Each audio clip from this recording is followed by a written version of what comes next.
Jadi ini tidak berarti bahwa kita akan menjadi makhluk aseksual atau hermaprodit atau semacam ini yang tidak memiliki jenis kelamin, mungkin sesuatu antara pria dan wanita. Saudara pendengar, bersama dengan saya Oti Priambodo dalam program Jalan 66. Program ini akan memberikan pengetahuan Alkitabiah dan menyuguhkan kepada kita suatu jalan keselamatan. Saat ini kita akan memasuki rangkaian pembelajaran tentang Injil, yaitu Kitab Lukas pasal yang ke-20. Dan Pak Yohanes akan memberikan topik, tidak semuanya mulus dalam perjalanan ke Yerusalem. Ini merupakan sesuatu yang akan membuat kita menjadi khawatir. Apa arti perumpamaan yang disampaikan oleh Yesus? Apa yang akan terjadi setelah kematian? Mengapa orang-orang bertindak aneh dan irasional terhadap realita yang terjadi? Apa yang menyebabkan keputusasaan dan aib di hati kebanyakan orang? Pendengar yang saya kasihi di dalam nama Tuhan Yesus Kristus, saudara telah mendengar banyak tentang Yerusalem, dan kita tahu bahwa sekarang Yesus berjalan menuju ke Yerusalem. Dalam kehidupan kita, saudara, Yesus akan membimbing kita dan membawa kita ke Yerusalem sorgawi. Dan saya yakin bahwa segala sesuatunya akan berjalan dengan baik. Sekalipun demikian, saudara, ketika Yesus berjalan menuju Yerusalem, ada banyak hal yang tidak berjalan dengan baik. Inilah mengapa kita akan menyelidiki firman Tuhan. Mengapa Yesus selalu ditolak, secara khusus dari orang-orang sebangsanya, orang-orangnya sendiri, ketika ia ada di dunia ini untuk memberikan keselamatan bagi umat manusia. Nah, jika kita memperhatikan Injil Lukas pasal 19 dari ayat 28, bisa diperhatikan ya. Di sana dikatakan, dan setelah mengatakan semuanya itu, Yesus mendahului mereka dan meneruskan perjalanannya ke Yerusalem. Ketika ia telah dekat Betfage dan Betania yang terletak di gunung yang bernama Bukit Zaitun, Yesus menyuruh 2 orang muridnya dengan pesan, "Pergilah ke kampung yang di depanmu itu. Pada waktu kamu masuk di situ, kamu akan mendapati seekor keledai muda tertambat yang belum pernah ditunggangi orang. Lepaskanlah keledai itu dan bawalah kemari. Dan jika ada orang yang bertanya kepadamu, mengapa kamu melepaskannya? Jawablah begini, Tuhan memerlukannya." Lalu pergilah mereka yang disuruh itu, dan tentu kita tahu dengan benar mengenai cerita yang terkenal ini. Yesus memasuki kota Yerusalem dengan menunggang seekor keledai. Dan ketika hal ini terjadi, banyak orang yang ada di sana merayakan kedatangannya. Orang banyak itu pun berseru-seru, "Diberkatilah dia yang datang sebagai Raja dalam nama Tuhan, damai sejahtera di sorga, dan kemuliaan di tempat yang maha tinggi." Namun beberapa orang Farisi yang turut dengan orang banyak itu berkata kepada Yesus, "Guru, tegurlah murid-muridmu itu." Namun ia tidak melakukan hal tersebut, malah hanya berkata, "Jika mereka ini diam, maka batu ini akan berteriak." Jadi ketika Yesus memasuki Yerusalem, segala sesuatunya masih mulus-mulus saja, aman-aman saja. Pada mulanya terjadi sebuah perayaan. Namun demikian, penolakan akan meningkat dengan cepat. Dan Yesus akan menghadapi beberapa masalah. Saudara, kita mulai melihat bahwa segala sesuatunya mulai tidak mulus ketika ia menangisi Yerusalem. Mengapa? Karena kota tersebut terkenal sebagai kota yang menolak para nabi. Mereka juga akan sangat menderita. Wahai, betapa baiknya jika pada hari ini juga engkau mengerti apa yang perlu untuk damai sejahteramu. Tetapi sekarang hal itu tersembunyi bagi matamu. Sebab akan datang harinya bahwa musuhmu akan mengelilingi engkau dengan kubu, lalu mengepung engkau dan menghimpit engkau dari segala jurusan. Dan setelah ini Yesus akan fokus kepada pentahiran bait Allah. Mengapa? Karena bait Allah tersebut telah dijadikan kumpulan penyamun dan Yesus menentang hal ini. Jadi tidak semuanya mulus dalam perjalanan ke Yerusalem. Para pemuka agama yang ada di kota tersebut menolak Yesus dan mereka melawannya. Jadi segala sesuatunya kini menjadi semakin membingungkan ya, sepertinya. Firman Tuhan dalam Injil Lukas akan menunjukkan kepada kita bahwa ada begitu banyak pertanyaan yang sulit yang akan menimbulkan ketegangan untuk menyulitkan Yesus dan ajarannya.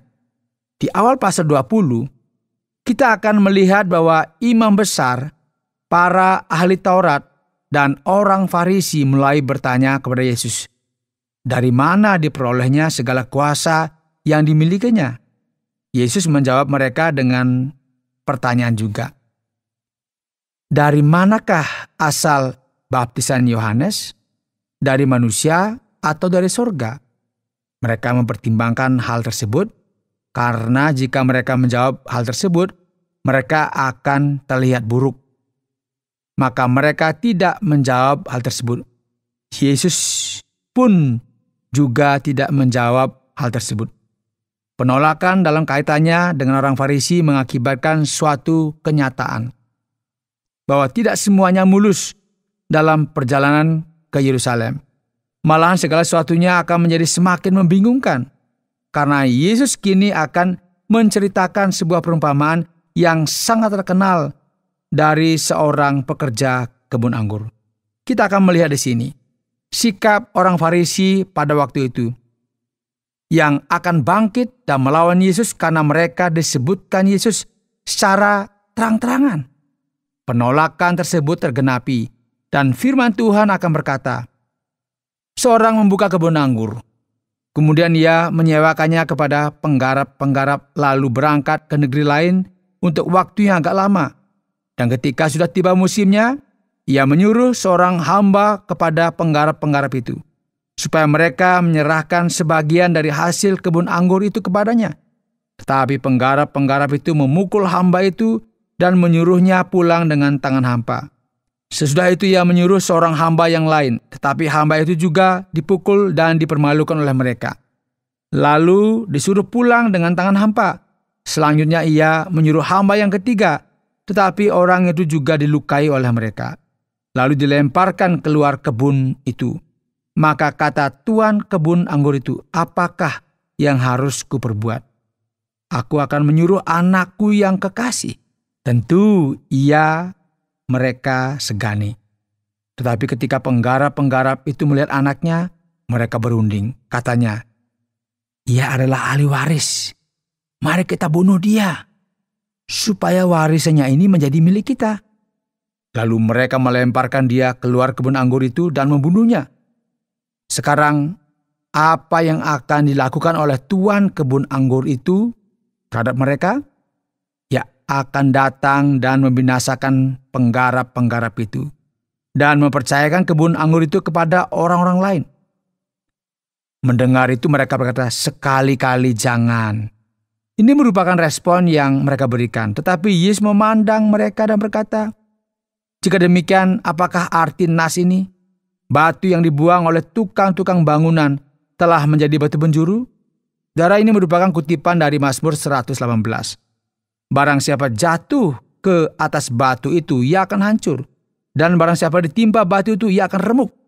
Lalu ahli-ahli Taurat dan imam-imam kepala berusaha menangkap dia pada saat itu juga. Sebab mereka tahu bahwa merekalah yang dimaksudkannya dengan perumpamaan itu. Tetapi mereka takut kepada orang banyak. Pendengar yang dikasihi oleh Tuhan. Yesus membuat hal ini jelas sekali bahwa sepanjang sejarah, orang Farisi senantiasa berkaitan dengan membunuh para nabi. Dan kini mereka menolak dan mencari cara untuk membunuh sang anak Allah itu, yaitu Tuhan Yesus Kristus. Jadi kita lihat di sini saudara, ada penolakan yang lengkap terhadap Yesus dan bagaimana hal ini merupakan sebuah realita pada zamannya. Pendengar yang dikasihi oleh Tuhan, hal ini akan menjadi semakin rumit saja dan semakin kacau, ya, karena tidak semuanya mulus dalam perjalanan menuju Yerusalem. Jika kita melihat lebih lagi dalam firman Tuhan ini, pasal 20 dari Injil Lukas akan menceritakan kepada kita suatu cerita yang juga telah disebutkan dalam Matius pasal 22 dan Markus pasal 12. Ketika musuh-musuh Yesus sekali lagi membuat masalah baginya, firman Tuhan berkata bahwa hal ini dilakukan dengan seorang utusan, yaitu mata-mata bayaran para musuh Yesus. Mereka bertanya kepadanya, apakah kami diperbolehkan membayar pajak kepada Kaisar atau tidak? Dan Yesus memberikan jawabannya yang terkenal itu. Berikanlah kepada Kaisar apa yang wajib kamu berikan kepada Kaisar, dan kepada Allah apa yang wajib kamu berikan kepada Allah. Jadi mereka tidak berhasil dalam percobaan mereka menjerat Yesus. Namun pada saat yang bersamaan saudara, cerita ini berlanjut di sini, di Yerusalem.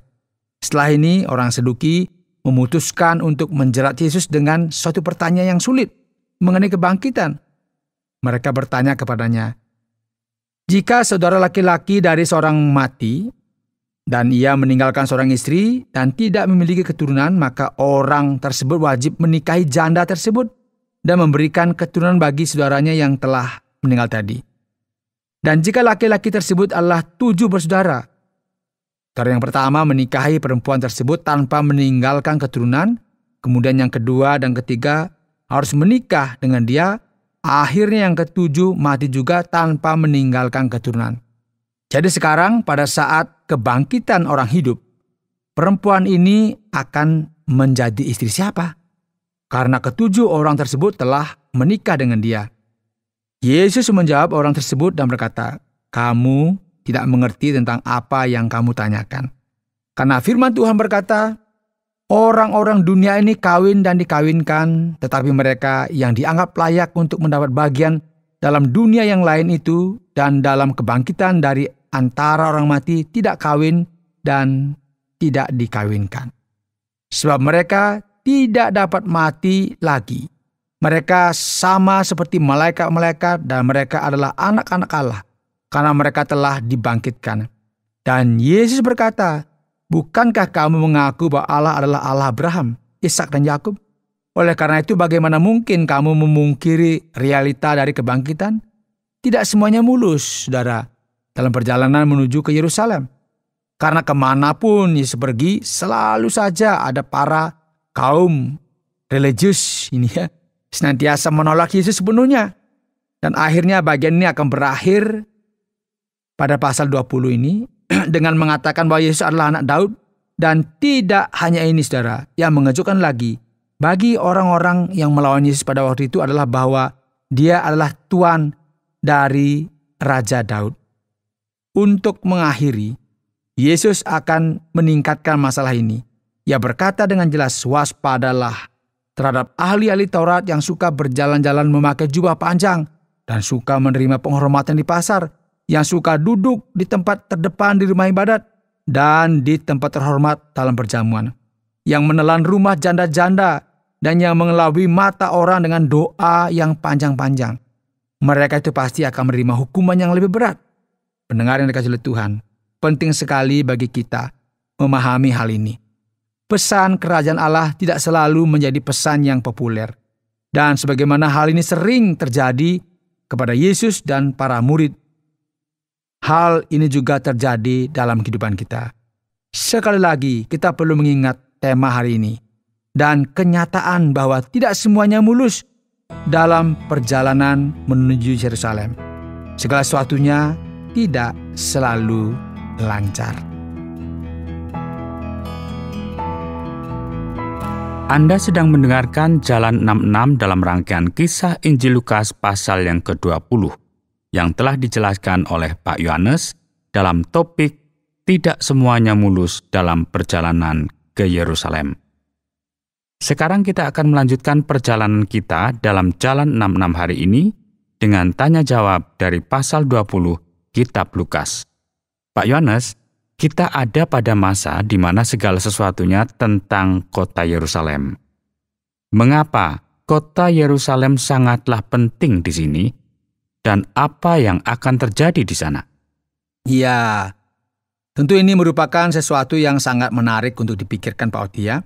Karena terkadang orang banyak mendengar tentang Yerusalem dan beberapa orang bahkan tidak mengetahui sama sekali mengenai kota ini. Yerusalem merupakan sebuah kota kuno yang direbut dari orang Yebus oleh kelincahan Daud, dan ini merupakan sebuah kota yang sangat tinggi. Jika kita membaca dalam kitab suci, akan dikatakan bahwa orang naik ke Yerusalem. Memang sangat masuk akal karena perjalanan menuju ke tempat tersebut sangat panjang dan menanjak. Ketinggian kota Yerusalem sekitar 700 meter di atas permukaan laut. Dan ini merupakan daerah pegunungan. Jadi inilah mengapa tempat ini digunakan sebagai tempat perlindungan. Yerusalem menjadi kota Daud, menjadi ibu kota, dan di tempat ini juga terdapat tempat yang menjadi pusat dari iman orang Israel. Dan tempat ini juga sangat penting dalam kaitannya dengan pelayanan Yesus. Jadi sekarang mengejutkan sekali karena kota yang sama yang menjadi suatu tanda dalam sejarah iman juga merupakan kota yang ditandai dengan penolakan terhadap Yesus. Yesus pergi ke Yerusalem dan dia akan memasuki suatu tempat yang sangat penting, yaitu apa? Bait Allah di Yerusalem. Di sana dia akan tertolak, dipertanyakan oleh mereka yang menyatakan iman mereka dengan jelas pada waktu itu. Jadi menarik sekali jika kita melihat pentingnya Yerusalem ini, khususnya dalam pelayanan Tuhan Yesus. Jadi sekarang kesan yang saya dapat dalam bagian ini Pak Yohanes, apakah Yesus mengejek orang yang memusuhinya ini dengan sebuah perumpamaan? Ya, saya tidak tahu ya, apakah kata mengejek akan cukup menggambarkan masalah ini. Sebenarnya Yesus memberikan kesempatan bagi para musuhnya untuk mereka jujur dan tulus. Karena mereka senantiasa mengawasi Yesus. Kayak apa ya? Kayak mata-mata begitu ya. Mereka bangkit dan melawan Yesus. Namun masih saja mereka tidak melenyapkan Yesus hanya karena kepopulerannya. Yesus saat itu sangat terkenal. Karena selalu saja ada orang yang diutus untuk mencobainya. Orang-orang ini tidak jujur dan tulus pada saat ini. Dan Yesus akan menentang mereka secara langsung. Dan dia tidak mengejek orang ini untuk menimbulkan perseteruan. Bukan seperti itu maksudnya. Yesus menyatakan penghakiman Allah atas manusia. Dan kurang lebih Yesus berkata kepada mereka, keluarlah dari persembunyianmu, gitu maksudnya ya. Jadi sebenarnya merupakan kumpulan para pecundang yang tidak berani menunjukkan diri mereka. Orang bilang lempar batu sembunyi tangan. Yesus menekan mereka supaya akhirnya mereka membuka topeng mereka ini dan berani menyatakan tujuan mereka dengan jelas. Jangan semuanya serba diam-diam, begitu maksudnya Pak Oti. Yang berikut Pak Yohanes, bagaimana mungkin para ahli Taurat, imam kepala, dan para tua-tua Yahudi tidak dapat menjawab pertanyaan mereka mengenai Yohanes Pembaptis? Dan mengapa Yesus juga tidak mau menjawab mereka? Ya, memang kita bisa melihat ya ada masalah dengan agama yang tidak ada kaitannya dengan Allah ini. Mengapa demikian? Apa yang akan kita lihat di sini? Kita biasanya berpikir bahwa tua-tua ahli Taurat merupakan seseorang yang sangat tertarik dengan pengetahuan. Namun ketika kita melihat hal ini, kita akan menyadari bahwa banyak sekali kaum agamawi, pemimpin agama, orang-orang yang memiliki posisi dalam institusi iman. Pengetahuan semacam ini tidak menarik bagi mereka. Apakah baptisan Yohanes dari Allah atau dari manusia? Kita tidak berpikir tentang hal ini. Jadi mereka sebenarnya tidak begitu peduli terhadap hal ini. Ini merupakan sikap korup yang terdapat dalam agama. Yang menjadi masalah adalah bagaimana kita bisa menjamin keberadaan kita di sini. Jika kita menjawab dengan jawaban A, kita akan rugi besar di sisi ini. Jadi mari kita pikirkan pilihan mana yang menguntungkan bagi kita. Nah, orang-orang ini merupakan orang yang tidak jujur. Mereka tidak memikirkan kebenaran dengan realita, namun hanya memikirkan kenyamanan dan posisi mereka saja. Tentu, saudara, ini merupakan sesuatu yang sangat mengerikan. Sekarang, perumpamaan yang akan diberikan setelah ini tentang pekerja kebun anggur yang jahat ini, Pak. Sepertinya hal ini ditujukan kepada imam kepala. Apa sebenarnya maksud dari perumpamaan yang disampaikan ini? Perumpamaan ini tentu saja memberikan kritik kepada mereka secara langsung. Mengapa Yesus melakukan hal ini? Karena para pemimpin pada waktu itu senantiasa berpikir, oh, betapa indah dan mulianya, karena kami ini merupakan keturunan Abraham, yaitu orang yang kepadanya dipercayakan hal-hal yang kudus. Dan kekosongan ini senantiasa mereka ulangi, dan ini merupakan sesuatu yang sia-sia. Jadi Yesus akan berkata kepada mereka, kamu mau tahu sesuatu? Sebenarnya dalam sejarah bangsa ini sama saja dengan bangsa yang lain. Sikap hati mereka di hadapan Allah sama saja. Jadi apa yang akan kita lihat di sini? Lihatlah utusan yang dikirim oleh Tuhan berkali-kali kepada mereka, namun mereka senantiasa ditolak. Dan inilah yang terjadi kepada para nabi. Nabi manakah yang diutus kepada bangsa ini dan mereka bersukacita atasnya, senang begitu? Tidak ada, saudara. Dengan cara yang sama, kini nabi yang agung datang. Yesus merupakan sang nabi dan sang anak Allah. Apa yang terjadi? Yesus membuka topeng kemunafikan para pemimpin agama ini dan dengan jelas menunjukkan borok mereka kepada semua orang yang ada di sana. Dan mereka yang ada di sana sangatlah marah kepada Yesus oleh karena ini.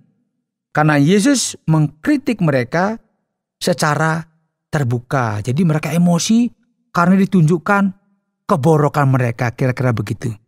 Berikut mari kita lihat pada sisi lain. Dapatkah kita berkata bahwa di surga tidak ada perbedaan antara laki-laki dan perempuan? Lalu, bagaimana kita dapat mengerti realita dari kebangkitan ini, Pak Yohanes? Wah, ini merupakan sesuatu yang rumit, Pak Oti. Karena ini merupakan sesuatu yang mulai sulit dibicarakan. Karena kita kini akan berbicara mengenai jenis kelamin para malaikat. Kini apa yang akan terjadi setelah kebangkitan? Ya, penting sekali untuk kita melihat dalam firman Tuhan dan apa yang dikatakan di sana bahwa tidak ada kawin-mawin. Firman Tuhan jelas sekali berkata bahwa setelah kebangkitan dari antara orang mati, orang-orang tidak akan kawin dan dikawinkan. Mereka akan seperti malaikat, dalam artian bahwa mereka tidak akan pernah mati lagi. Mereka akan menjadi anak kebangkitan.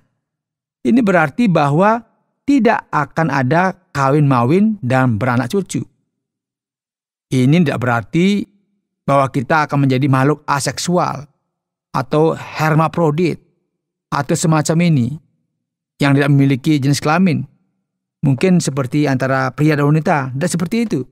Alkitab tidak mengajarkan seperti itu ya, supaya jelas di sini. Biar nggak salah paham.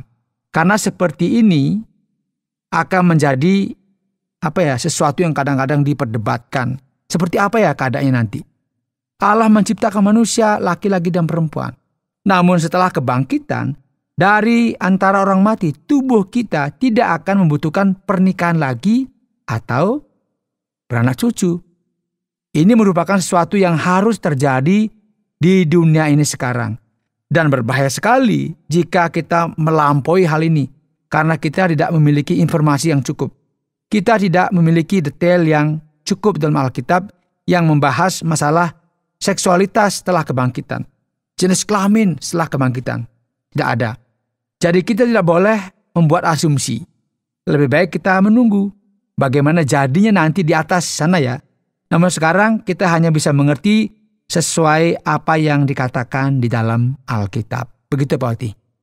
Baik, terima kasih banyak Pak Yohanes untuk semua jawaban yang sudah diberikan. Bagi para pendengar sekalian, jangan kemana-mana dulu karena masih ada bagian kesimpulan dari pelajaran kita hari ini, supaya kita dapat belajar dan mengaplikasikannya dalam kehidupan kita sehari-hari. Pendengar yang dikasihi oleh Tuhan, Anda masih setia mengikuti program Jalan 66. Kita telah mempelajari bagian kedua dari pasal 19 dan pasal 20 dari Injil Lukas. Kita tahu bahwa tidak semuanya mulus dalam perjalanan menuju Yerusalem. Yesus sampai pada akhir dari pelayanannya. Kini dia tiba di kota Yerusalem. Dan segera setelah itu ia ditolak, khususnya oleh para pemimpin agama pada waktu itu. Pendengar yang dikasihi oleh Tuhan, terkadang kita perlu berhenti sejenak dan bertanya kepada diri kita sendiri, mengapa beberapa orang bersikap aneh dan tidak rasional? Dan sekarang saya mau supaya saudara sekalian memperhatikan hal ini dengan seksama, karena apa yang sebenarnya terjadi adalah masalah besar. Biasanya dimulai dari hal yang kecil dalam hati kita, dan jika kita tidak memperhatikan hal tersebut dan memperhatikan firman Tuhan, hal-hal ini akan berkembang menjadi sangat besar. Inilah mengapa kita perlu menjaga hati kita, saudara, dengan sangat hati-hati dan membuka hati kita, mendengarkan perkataan Allah dan menyadari bahwa kehancuran, rasa malu, dan kebinasan kekal merupakan hasil dari hati yang keras. Saudara pendengar, karena waktu yang tidak memungkinkan lagi, kita akhiri program Jalan 66 kali ini. Apakah saudara ingin mengetahui terlebih mengenai kehidupan dan pengajaran Yesus? Kami menantikan Anda untuk tetap mengikuti pelajaran berikutnya dalam lanjutan pembelajaran tentang apa yang diajarkan Yesus Kristus kepada kita. Saudara, program Jalan 66 mengundang Anda untuk terus bersama dalam seri pembelajaran Alkitab yang memberikan pelajaran menyeluruh tentang firman Tuhan. Jika Anda memiliki pertanyaan atau berespon terhadap topik berhubungan dengan program ini, silakan menyampaikan melalui WhatsApp ke nomor 081 333 777 386 081 333 777 386. Terima kasih atas perhatian Anda.